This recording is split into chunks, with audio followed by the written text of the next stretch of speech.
பல எழுத்தாளர்களும் நிறைய வாசிக்கக்கூடியவர்களும் லியோ டால்ஸ்டாயினுடைய நாவல்களை தான் பெரும்பாலும் பரிந்துரைப்பாங்க.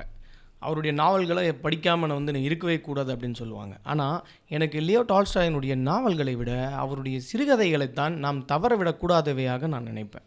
அதன் வகையில் நான் டால்ஸ்டாயினுடைய 10 சிறுகதைகளை படித்தே தீர வேண்டிய 10 சிறுகதைகளை நான் உங்களுக்கு பரிந்துரை பண்ணுறேன். 1, மனிதனுக்கு எவ்வளவு நிலம் வேண்டும் அப்படிங்கிற சிறுகதை. இந்த கதையில் ஒரு மனிதனுக்கு எவ்வளவு நிலம் தேவைப்படும் அப்படிங்கிறத ரொம்ப சிறப்பான முறையில் சொல்லியிருப்பார். 2வது, முட்டாள் இவான். இந்த கதை ஒரு பெரிய கதையாக அல்லது ஒரு சிறிய நாவலாக கூட நாம் எடுத்துக்கலாம், ஆனால் தவறவே விடக்கூடாத கதை. 3வது, ஒரு ஏஞ்சலின் கதை. இந்த கதையில் ஒரு ஏஞ்சல் நிர்வாணமாக ஒரு பகுதியில் நின்றுட்டு இருக்கும் பொழுது அதை அரவணைப்போடு ஒரு தையல்காரர் தன் வீட்டிற்கு அழைத்துட்டு போய் செய்யக்கூடிய செயல் என்னவா போய் கடைசியில் முடியும் அப்படிங்கிறத ரொம்ப அழகாக சொல்லியிருக்கக்கூடிய ஒரு கதை. 4வது, வேலை மரணம் நோய் அப்படிங்கிற ஒரு சின்ன கதை. வேலையும் மரணத்தையும் நோயையும் கடவுள் ஏன் கொடுத்தாரு அப்படிங்கிறத சொல்லக்கூடிய ஒரு மிக முக்கியமான ஒரு கதை. 5வது, அல்யோஷா எனும் பானை.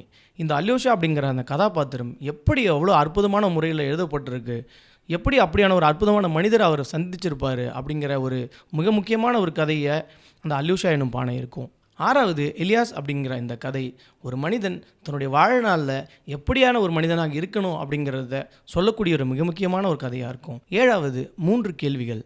ஒரு ராஜாவுக்கு திடீர்னு ஒரு நாள் சந்தேகம் வந்து ஒரு 3 கேள்விகளை அவன் கேட்பான். அந்த 3 கேள்விகளுக்கான விடை தனக்கு என்னவா கிடைக்குது அப்படிங்கிறது தான் அந்த கதை. 8வது, சூரத் காஃபி ஹவுஸ்.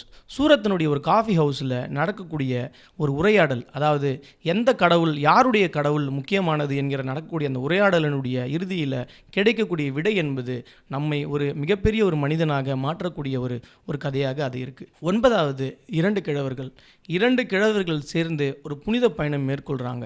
அந்த புனித பயணம் மேற்கொண்டதனுடைய முடிவில் இந்த 2 கிழவர்களுக்கும் என்ன நடக்குது, என்ன மாதிரியான மனமாற்றம் ஏற்படுது அப்படின்றத சொல்லக்கூடிய அந்த கதை மிக முக்கியமான ஒரு கதையாக இருக்குது. 10வது, 2 சகோதரர்கள். 2 சகோதரர்கள் சேர்ந்து ஒரு பயணம் மேற்கொள்ளும் பொழுது அவர்களுக்குள்ளாக நடக்கக்கூடிய உரையாடலும் அந்த கதையினுடைய முடிவில் நம் வாழ்க்கையில் மிக முக்கியமாக தெரிந்து கொள்ளக்கூடிய ஒரு விஷயத்தையும் சொல்லியிருப்பது அந்த கதையினுடைய மிக முக்கியமான அம்சம்.